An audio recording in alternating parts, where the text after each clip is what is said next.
Minister. Great. Thank you. Well, first of all, welcome, particularly those of you who have travelled to be in Dublin. The fact that there's so many of you here suggests that something significant must be happening. We're moving finally towards, I hope, an agreement in the Common Agricultural Policy reform process. This is a process that has been going on for a number of years now, and the Irish presidency from the outset in January made it very clear that one of our key priorities for our presidency was to bring the CAP reform debate to a conclusion, if possible. And we still hope to be able to do that in partnership with the Commission and, of course, in partnership with the European Parliament. This is a process of three institutions working together for the first time ever to conclude a common agricultural policy reform for 27 member states and soon to be even bigger than that. And that is not an easy process. Every country has its own priorities, its own red line issues, its own concerns. Each institution has their own red line issues and their own concerns. And so what we have attempted to do in Dublin in the last 2 days was a first. We brought all of the key decision makers in the European Parliament, obviously the Commissioner and his team, and all of the ministers across the European Union together into one room yesterday to debate for 3.5 hours how we can take this process forward together.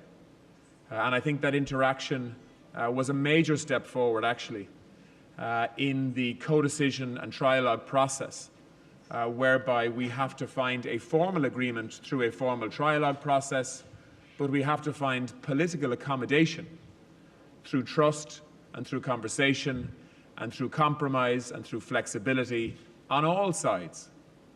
And I think yesterday was a very useful exercise to achieve that.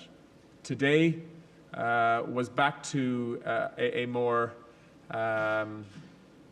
conventional meeting where it was just the Council of Ministers. We had a presentation on behalf of COPA and COGECA this morning, and also CISA on behalf of young farmers.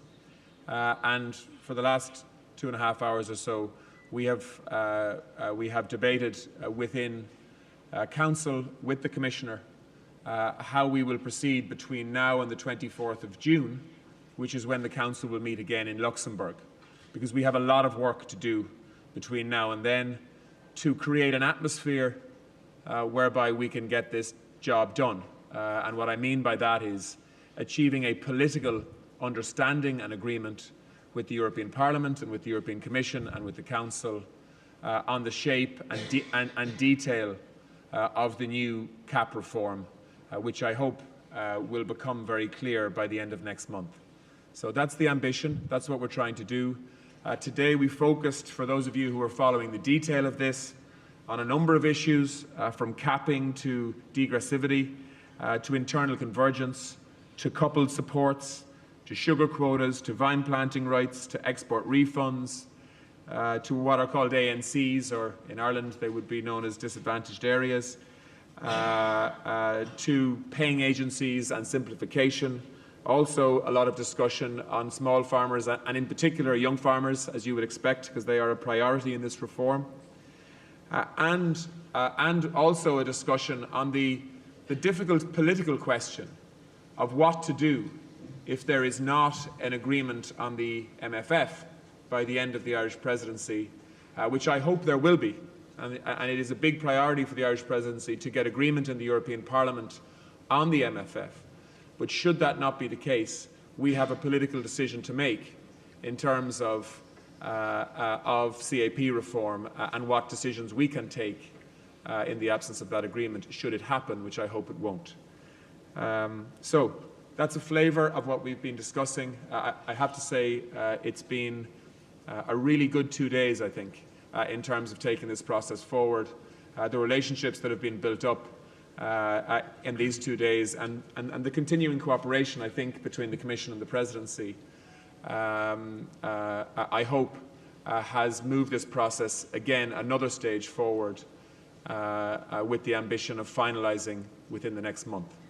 So I'll hand you over to Dacia, and I'm sure he has some comments to make also.